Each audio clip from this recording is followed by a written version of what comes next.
90 days challenge day 27। Hello बच्चों, कैसे हैं आप सब। उम्मीद करता हूं आप सब अच्छे होंगे और पढ़ाई कर रहे होंगे। अभी तक का जो अपना सेशन था वो थोड़ा सा बोरिंग हो चुका था, क्योंकि मैं आपको पेपर सॉल्व करने के ही टारगेट्स दे रहा था। लेकिन अब क्योंकि सारे पेपर आपने एक बार मॉक टेस्ट दे करके खुद को जज कर लिया होगा, तो आप खुद कमेंट्स में बताइए कि इससे आपको ये अंदाजा तो हो चुका है कि आप कहां कहां पर आंसर सही लिख रहे हैं और कहां कहां पर आपसे गलतियां हो रही हैं।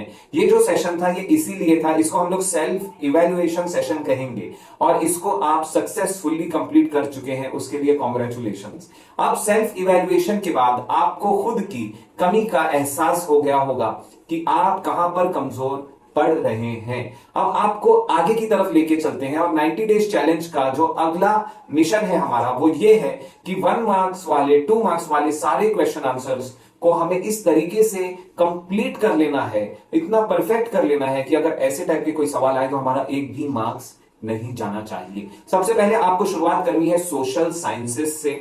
सोशल साइंसेस में आज के दिन आप हिस्ट्री ले लें और आज के दिन आपकी कोशिश ये रहनी चाहिए कि सारे ऑब्जेक्टिव्स आपको कंप्लीट करने हैं। कोई भी डाइजेस्ट ले लीजिएगा, लेकिन मैं रिकमेंड करूंगा कि नवनीत की डाइजेस्ट ले लीजिए। पिछले साल की हो, 2 साल पुरानी हो, सब चलेगा। और अगर आपके पास नहीं है, टेलीग्राम चैनल पर डिस्क्रिप्शन में लिंक है, उस पर आइए, चैनल को ज्वाइन करिए। वहां पर आपके लिए मैं अपलोड कर दूंगा फाइल्स को पीडीएफ फॉर्मेट में, उस फाइल को डाउनलोड करिए। सारे ऑब्जेक्टिव हिस्ट्री के आपको पढ़ के खत्म कर डालना है। जैसा कि आपको पता है वहां पर एमसीक्यूज आते हैं, मैच द करेक्ट पेयर आता है, इनकरेक्ट पेयर के ऊपर क्वेश्चन आता है, ट्रू और फॉल्स आता है। ऐसा करके पूरे के पूरे हिस्ट्री और पॉलिटिकल साइंस को मिला करके आपको 26 मार्क्स के ऑब्जेक्टिव्स पूछे जाते हैं बच्चों। अगर आपको नहीं पता था तो वापिस सुन लीजिए, आज 26 मार्क्स के ऑब्जेक्टिव्स आपको हिस्ट्री में पूछे जाएंगे 16 में से। अगर कोई बच्चा बहुत वीक है और उसे हिस्ट्री के आंसर्स याद नहीं होते हैं, फेल होने का डर है, तो वो ऑब्जेक्टिव्स को ही अगर पक्का कर ले तो वो आसानी से पास हो जाएगा। लेकिन हमारी स्टडी की प्रिपरेशन ऐसी होनी चाहिए कि हमने सारे ऑब्जेक्टिव्स पढ़ डाले हों।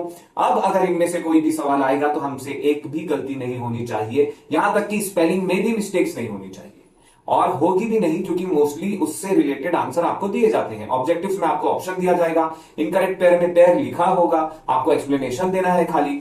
और इसी तरीके से अगर मैच द कॉलम का सवाल आया जो अब कम आता है तो वो हो जाएगा।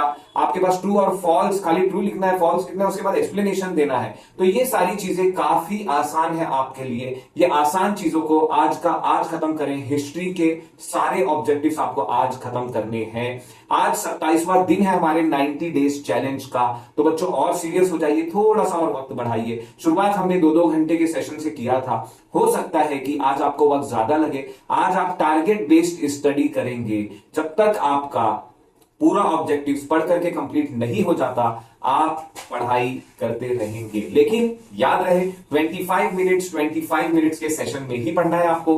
बीच में 5-5 मिनट का ब्रेक लेते जाना है। और जब 4 सेशन हो जाए उसके बाद आपको लगता है कि और सेशन की जरूरत पड़ेगी, तो आप आधे घंटे का ब्रेक लीजिए, फिर आइए, फिर 25 मिनट्स बैठिए, फिर 5 मिनट का ब्रेक, फिर 25 मिनट्स, ऐसा करिए। क्योंकि हमारा माइंड जो है वो एक ही पॉइंट पर फोकस करते करते वेरी हो जाता है या टायर्ड हो जाता है। इस वजह से हमारे लिए बहुत ही जरूरी है कि माइंड का फोकस शिफ्ट करें, थोड़ा सा माइंड को रिलैक्स होने दें, फिर हम अपने माइंड को वापस फोकस करें अपने सब्जेक्ट पर। अगर आप बहुत थक जाते हैं, बहुत नींद आ रही है, तो उसका एक ही इलाज है बच्चों, थोड़ा सा सो लीजिए। पावर नैप जिसे कहते हैं, 5 मिनट का पावर नैप लीजिए। मोबाइल वगैरह में अलार्म लगा दीजिए, 5 मिनट, 10 मिनट, 15 मिनट, और जाके सो जाइए। सबसे बेहतरीन इलाज यही है। क्योंकि अगर आप अपनी बॉडी को अवेक रखने की कोशिश करेंगे, कॉफी पिएंगे, चाय पिएंगे और कुछ भी करेंगे, बॉडी की थकान दूर नहीं होने वाली, और थकान दूर नहीं होगी तो आपका फोकस पढ़ाई पर कंप्लीट नहीं आएगा। इस वजह से आप जागते तो रहेंगे, लेकिन प्रॉपरली या इफेक्टिवली आप स्टडी नहीं कर सकते। तो आज का टारगेट, सारे ऑब्जेक्टिव्स कंप्लीट करिए। मिलते हैं अगली वीडियो में। चैनल पर आप नए हैं तो जरूर सब्सक्राइब करें, वीडियो को लाइक करें, ज्यादा से ज्यादा लोगों में शेयर करें, ताकि इसका फायदा दूसरों को भी मिलता रहे।